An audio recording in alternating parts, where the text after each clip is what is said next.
सभी का मंगल हो। नमस्कार। हम पूरे विश्व के अंदर, हम पुरुषों के अंदर एक साइलेंट पुरुषत्व का अहंकार होता है, और वो अहंकार ऐसा होता है कि हमारा गृहस्थ जीवन के अंदर वो क्या कहते हैं, जगा ही रहता है, किसी का कम किसी का ज़्यादा।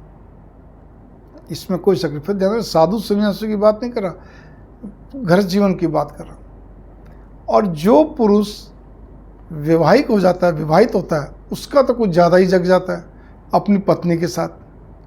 वहाँ पे अब देखिए, एक छोटा एग्जांपल के लिए, एक तो पहले ये कि एक तरफ तो बोलेगा कि मैं इसको कुछ बोलता ही नहीं हूँ। आप पूछो इससे कि खुद भी काम करती है, सब कुछ है, बढ़िया हिसाब किताब है, अपना भी वर्किंग वूमेन है, बिजनेस वूमेन है या घरेलू है, जो भी कुछ है, कहीं आओ जाओ, एक गाड़ी इसके पास भी है, सब कुछ, नौकर चाकर सब, कहीं शॉपिंग, कुछ कोई दिक्कत नहीं।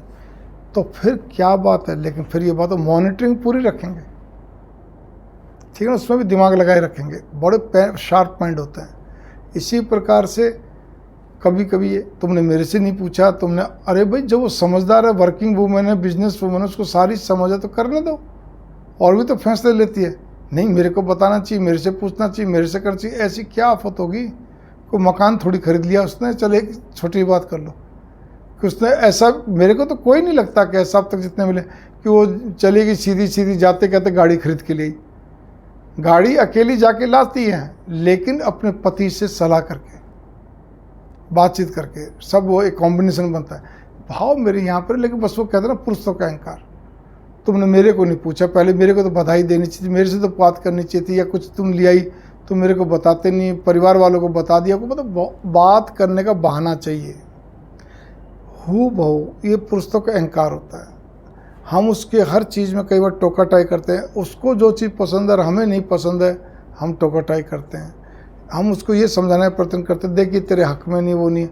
हम फिर ना ऐसे पॉइंट्स रखते हैं कि हम ये दूसरे को भी ये बताते हैं, उसको भी, मैं तेरे भले के लिए बोल। अरे मैं यूँ कहता हूँ कि आप मान लीजिए, एक उदाहरण के लिए फ़ोन की बात ले लो। अब उसके फ़ोन में पीयर से 4-5 फ़ोन अलग अलग टाइम पर आ जाते हैं। अब बात करने दो ना, अब क्या दिक्कत है, बाबू रुकने वाली तो है नहीं। कोई स्त्री पीयर के फ़ोन को लेकर नहीं रुक सकती है, ठीक है। अब उसका दिमाग बाद में ख़राब होता नहीं होता तो आप क्या कर लोगे? आप अपना दिमाग ख़राब करके सारे दिन घर में कलह का वातावरण करोगे, वो तो समझेगी नहीं, वो आपकी बात को सुनेगी नहीं। कि पीयर को लेकर कोई स्त्री जल्दी से कोई बात सुनना पसंद नहीं करती है, जितना भी करेगी, जो भी कुछ हो। आप ये कह के पीछे नहीं सरते, देख भाई तेरी तबीयत खराब हो जाती है, तो उनकी कुछ बातें सुन के, व्यथा सुन के तो बहुत एकदम से अजीब हो जाती है, डिप्रेशन में आती, छोड़ दो, ठोकर खा के अपना आप समझ जाएगी। हो वो ऐसे ही कुछ क्या कहते हैं, स्त्रियों का भी होता है, जिनमें फेमिनिज्म ज़्यादा होता है। क्योंकि हर स्त्री पुरुष के अंदर कुछ बायोलॉजिकल ऐसा होता है कि स्त्री पुरुष से गुण होते हैं, तो पुरुष में पुरुष से गुण ज़्यादा होते हैं, स्त्री में स्त्री गुण ज़्यादा होते हैं। लेकिन जिन पुरुषों में स्त्रियों गुण ज़्यादा होंगे, उनका हाव भाव, स्वभाव, सारी सोच एक प्रकार से स्त्री जैसी बन जाती है।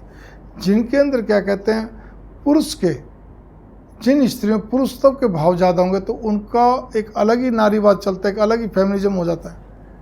और वहाँ पे क्या रहता है कि वो पूरी कमांडिंग नेचर की हो जाती है, बिल्कुल उनका पुरुष जैसा व्यवहार हो जाता है, ठीक है ना। कहने को स्त्री होती हैं, कुछ जगह पर स्त्री, बाकी मैक्सिमम उनका पुरुष जैसा आता है।